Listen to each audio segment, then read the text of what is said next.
We're here in southeastern Michigan today to take a look at a property that is a short sale. Our goal today is to look at the property and evaluate whether or not it would need any high dollar repairs, or if there's any latent or hidden conditions that will cost our investor or potentially someone who would be looking for property to purchase. So today we're going to walk around the exterior, go up onto the roof, go through the interior to describe the conditions that we see and provide a report for when we arrive at a property. We like to take the temperature as well as the humidity readings so that we can measure how much grains of moisture are outside, so that when we go inside we have a comparison. That'll help us determine if there's an indoor air quality issue as far as moisture, humidity, as well as what the attic is doing, if it's too warm, too moist, and finally the basement. If we've had a flood and we can't see it, and this instrument's going to tell us that there is a buildup problem. And while we're outside, we're also looking for issues like ventilation. As we notice on the soffit here, there's only one vent. And today we would like to see at least one every 6 feet. So we know already going into this that we have poor ventilation, at least on the soffits. And then we also note that it looks like we've had some gutter backup leakage issues that have also caused some rotting wood and decay, and finally flaking paint. And these flaking paint issues will be an FHA. Some buildings or garages are a concern, mostly when it comes to things that can harm you, such as, in this case, flaking paint. We've got some sticking on this paint. We've also got a loose column here that could potentially fall down. It looks like it is decorative, however, it's not kept up, and it could definitely cause some concern. And then also, if we look below, although it's covered with snow, we can see that someone has attempted to make several repairs, and it's still a trip hazard at the sidewalk as well as the driveway levels. We've had some sinking going on here, and it's only going to continue to do this. One important thing about water seeping into the basement and subgrade levels is how our soils and walking surfaces pitch. In this particular instance, you can see that the soils are pitched. You notice how my flashlight wants to roll. That's just what water does every time it rains, as well as all the water that discharges from this downspout. You can actually see where the concrete used to meet the brick. So we have up to 6 inches of sinking. That's going to cause a tremendous amount of hydrostatic pressure pushing against the foundation wall, causing seepage and leakage. One of the major concerns the FHA will be looking for are trip hazards. Notice the difference in height in these steps. If I were to take my flashlight, I already know that this one is questionable as far as its height. This one is a different height, and this one, it goes way higher than others.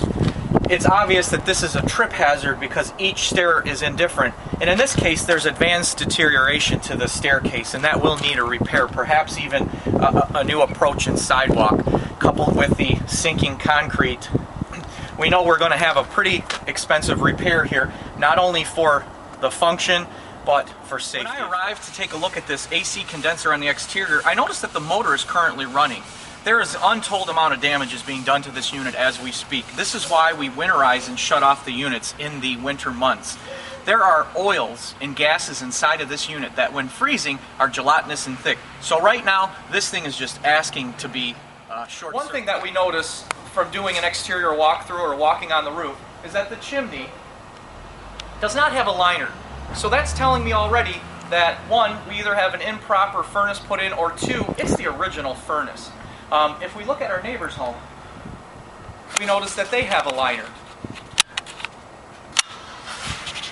Without a chimney liner, untold damage can be done in the interior of the home, plus condensation occurs from warm, cool conditions on those giant liners.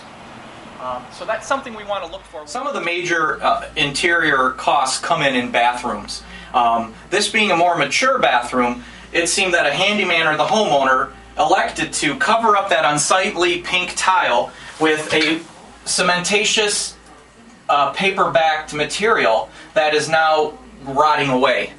These are not backers recommended for moisture areas. So this whole bathroom will need to be gutted. Certainly the area that is the enclosure, or it's going to continue to just decay away. And there's no telling what damage and moisture is trapped between this top layer and the substrate between. So you can anticipate repairing this whole bathroom, including reglazing this tub. It seems to be also failing. It was reglazed. It feels like a porcelain glaze, but it looks like there was improper surface preparation when this was done. So we can anticipate a complete repair cosmetically to the interior. Certainly this area around the surround so that it can be functional. FHA are going to look for functionability and costs and sanitary. Also the window. Obviously when this was built, windows weren't something we'd ever put in a shower. This just used to be a tub, so on Saturday you could take your baths every Saturday night. But since we've incorporated a shower head, now we have a problem. Water has been gathering up around this particular window, and there's untold damage and rotten decay occurring around the window sill. We also have seal failure on the window, which actually has a little bit of water in it, and it is frozen. My guess is it's because thermal drafting. These inexpensive vinyl windows can't take heat and cold and condensation. Eventually the sill fails and condensation occurs, so much so there's approximately 1 inch of water frozen in between the panes. We're here in the basement corner where when we discussed the grade going down, in this case it was the driveway, pitched back towards the foundation wall, we can see the effects of that. Behind me is hydrostatic pressure leakage from water trying to get through the wall, the block wall. And also we have leakage issues not only from the dishwasher, but we may also be getting some leakage that's residually leaking down here and consequently causing damage to the bottom plate of the framing and eating the drywall away. Not only are these methods needing to be removed, they were improper to begin with as far as the framing, and this whole wall, as well as all these finished walls, would need to be replaced and evaluated once exposed, and you can anticipate quite a bit more of hidden water damage in this property.